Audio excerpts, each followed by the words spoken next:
Good evening. It's my privilege and pleasure to introduce the first of our distinguished guest speakers. He bears a famous name and needs very little in the way of introduction. Alfred Nobel, the Swedish chemist and industrialist, of course, was the man who invented dynamite and left his fortune to be used for the Nobel Prize. He himself was a bachelor, but Mr. Claes Nobel is his grand-nephew. He was inspired by the work of his distinguished forebear and has himself had the inspiration to found an organization which is called United Earth, of which he is still the chairman. And this organization has itself instituted a prize in the ecological sphere, which is not one of the Nobel Prizes. There's no prize for ecology. And this prize he calls Earth Ethics. He met Shri Mataji last year in India when he was the chairman of the World Philosophers Conference. So without any more ado, I'd like to invite Mr. Claes Nobel to come onto the stage, please.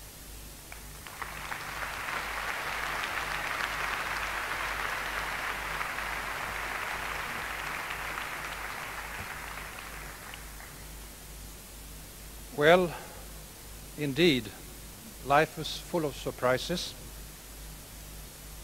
After all, we are meeting here inspired by the message and work by Holy Mother Shri Mataji Nirmala Devi, and she is not here in body, but she is here in spirit. Also the wonderful letter that we recently heard from the Ayatollah Rouhani, which speaks very highly about the work and the mission of the Holy Mother, where he indicates the importance of women in the world, is neither here. And frankly speaking, only 36 hours ago, I did not know that I would be here tonight at the Royal Albert Hall, addressing this audience. Still, I say, dear Holy Mother, and I also recognize her husband, Sir C.P. Srivastava, in the audience. And I say, most importantly, dear friends, fellow seekers of truth, are you out there? Because with all this light, I can only see about 20 people in front of me. So say yes if you are here, then I know. Ah.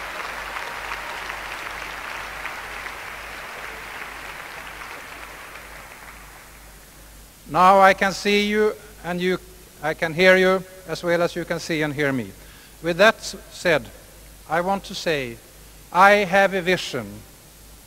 I have a vision for the world that is better, safer, and saner than the one that we presently are experiencing. It is a world where people live in harmony and peace with themselves and in harmony and peace with nature. Now those words are vast, it's a bold vision. Do I have a practical way of going from vision to reality? Yes, I will share that with you. And I will share it and indicate the tone of the meeting by 10 small words. And they indicate how this global world transformation shall be undertaken. And they are right thoughts, right words, right deeds, right here and right now. The key word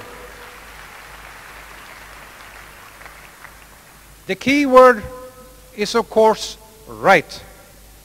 This world is fighting about what is right. What is right to you might be wrong to me, or vice versa. It's a gray area. So we need a reference point, so we can distinguish between right and wrong, and between truth and lie. Tonight, Shri Mataji will show us what is right. Tonight, Shri Mataji will empower us to become the masters of our own destiny. And tonight, we will be guided by the knowledge of self-realization. We will do so in the light of truth. And we shall all know absolute truth and absolute peace. Now, 100 years ago, Alfred Nobel established the Nobel Prizes. These prizes represent excellence. We have prizes in chemistry, physics, medicine, literature, and peace. Of those prizes, I hold the Peace Prize to be the finest. And I want to tell you that Alfred Nobel listened to a woman. He listened to his secretary, Bertha von Suttner, in Paris 100 years ago, when she said, "Dr. Nobel, you should use your vast fortune for betterment of the world." Tonight, we are listening to another woman. We are listening to the message of Shri Mataji. However, I'm very much inspired, first by my uncle, and later on you will hear by Shri Mataji. Alfred Nobel talked much about peace. He was frightened that his awesome explosive dynamite, which cleared up land for harbors and tunnels, could also be used for warfare. Today, in the arsenal of military systems, it's like a small firecracker. But at that time, dynamite was the most awesome destructive material. Now, Alfred Nobel thought basically about peace as absence of war. But I assure you that peace is much more than absence of war. And I see that peace exists in 4 specific areas. The first area is the peace that an individual has in him or herself. How do we treat our mind, our emotions, and our feelings? How do we treat our body? Are we slaves to other masters, or are we our own master? Until we have the inner peace in ourselves, we can never have an outer peace in the world. And the safest and best way of finding world peace is to have mass movements that includes all religions and philosophies, all enterprises, whether they are of political or scientific nature, to realize what inner peace is. And that's what we're talking about tonight. Self-realization. What does self-realization mean? Well, it means that we are realizing something, but what is the self? Ladies and gentlemen, the self in us is the divine cosmic powers that exist in each and every individual, but which is dormant in most people around the world. The spiritual leaders from ancient laws, they knew about this, and they spoke about this. But this secret of secret has been suppressed deliberately until Shri Mataji, with great courage and great wisdom, being an old soul, who decided by herself to come back to the earth at this critical time in our history in order to share her knowledge and wisdom, which is the Sahaja Yoga, which is instant self-realization, which is to activate the dormant principle that we all have, the Kundalini, and have the Kundalini to raise up, and thus we become what it says in the Bible: you are created in my image.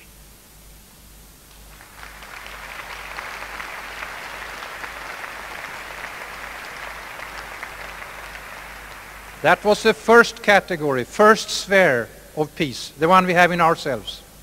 The next one is the peace that we have among each other, in the family, in our community, in our nation, that we have peace with other ethnic groups and with other religions, that we really become true, what I call active listeners, and as active listeners are able to put ourselves in the place, in the shoes of the other party.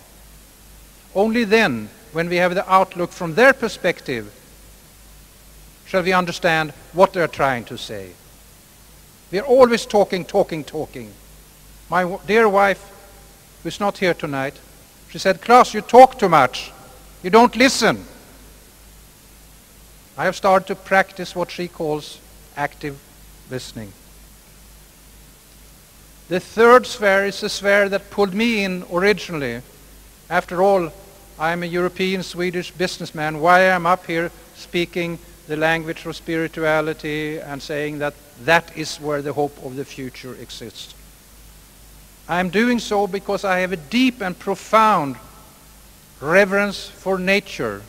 As the Nobel Peace Laureate Dr. Albert Schweitzer said, after he had worked trying to distill the phrase that contained everything that he knew, everything he wanted to say through his philosophy, Dr. Albert Schweitzer coined the phrase, reverence for life. Nature is nothing but a plethora of examples of life in its multifaceted version. And I tell you, dear fellow seekers of truth, we humanity today, in our ignorance, in our greed, and in our lust for power, we are in the process of destroying the very thing that makes this planet unique, and that is life on Earth.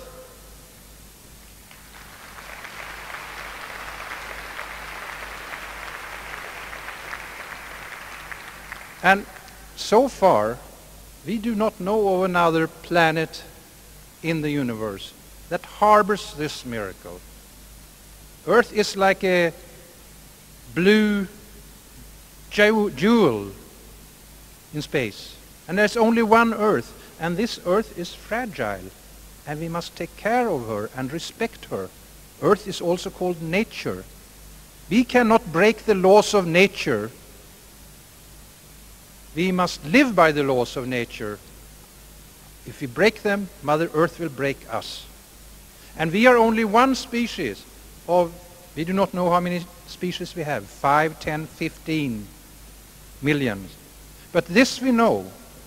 And this has been proven by the world's foremost scientists in Harvard University, United States, Dr. Edward O. Wilson. We are today bringing to extinction 250 species per day. That is as if we are deliberately and willfully pulling out thread after thread after thread of what consists the fabric of life. And Mother Nature will not let us continue doing that without correcting us as naughty children.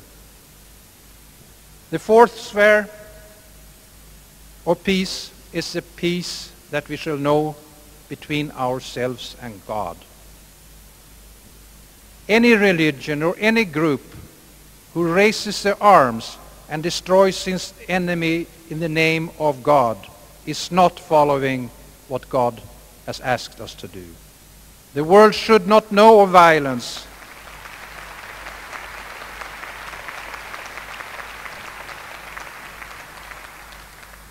And the world should not know of war. I call, as we earlier heard, these four spheres of peace, earth ethics. And tonight we will hear more from the Holy Mother, how we shall have a reference point, how we can distinguish if we have a charlatan and a fraud in front of us, or if it's a genuine, honest person.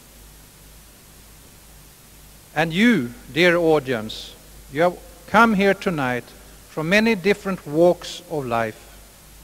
And like you, I have also been seeking for the truth. I am beginning to discern truth rather clearly. And let me tell you this, that I look upon life on earth as a kind of a school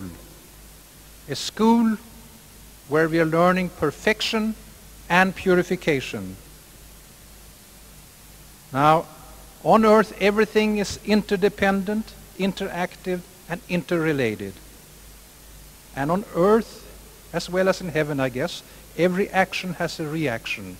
Every effect has a cause. Every cause has an effect. And the Holy Mother, as I said, she is a highly evolved soul. She has learned from many, many lives what it is all about.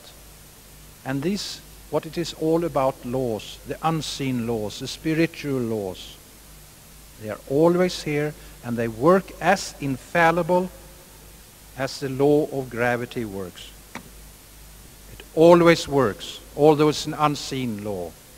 It is for us to learn and perceive that law. I am very comfortable with the teachings of Shri Mataji, and I'm very comfortable with the Holy Mother herself. I say so because in the Bible there's one saying among several good ones: you shall know the tree by its fruit. And lately I have met young men and women in different parts of the world, and certainly from many different parts of the world, and they are all shining, beautiful human individuals that radiate inner peace and balance. They are unique. You who follow and you who are in the process of following will be, I think, those individuals who shall call themselves ambassadors for the earth. And after tonight's session is over, I'm sure that you shall see clearly how you shall distinguish between truth and lie. And you shall realize that blind faith is of no value, and that fanaticism and to take up violence as a last argument is of no value. Eventually, those things will bring you unhappiness, they will bring you conflict and potentially war. Ladies and gentlemen, I know that we hold the future in our hands. I know that the future is in your hands. I know it's in my hands. And I also know that the future of the planet exists in the heart of the individuals. Now I will close my remarks tonight by a fable from India. I heard it when I attended the Rio Conference 92. That was the 20th anniversary of the Stockholm Conference that for the first time put on the environment on the world agenda. In Stockholm 72 we had only two heads of state, the Prime Minister from India and the King of Sweden. In Rio 20 years later we had 110 heads of states. A marvelous declarations was drafted, Agenda 21. Just last week in New York there were 70 heads of state that continued with Rio +5. But as I told Sir CP when he asked me about how is the outcome of this conference, I said, well, we are talking about sustainable future, but it seems to me that in UN there is much of a sustainable dialogue ongoing. tonight we shall take the action. Well, I asked the holy man from India, a white-robed Acharya, and I said, is there hope for the future? And he said, Mr. Nobel, I will answer your question as follows. And this is what he said. When the dear Lord had created the earth, he was very, very happy, very, very, very pleased. It was his finest creation in the earth, in the universe, and he decided to celebrate, to have a party. And God invited in all the angels and all the devils. When they were there, he toasted them and wished them welcome as a good host and said, there is only one rule that you must strictly obey while you're here having a good time. And by the way, the best food and the best wine was served, ambrosia and nectar. And he said, there's one rule, and that is that while you're here celebrating my creation, you may never bend your elbows. The devils cried out and said, we don't want any part of such a party. How can we enjoy it? Not bending our elbows. So they left. Then the party started. The angels were having a jolly good time, and the dear God was very, very happy. Now, how could they eat and drink without bending their elbows? Well, I sense that you can see what the morale of the fable is. The angels were feeding each other. They were sharing and they were caring. And that is what we shall do in the future together. Thank you very much.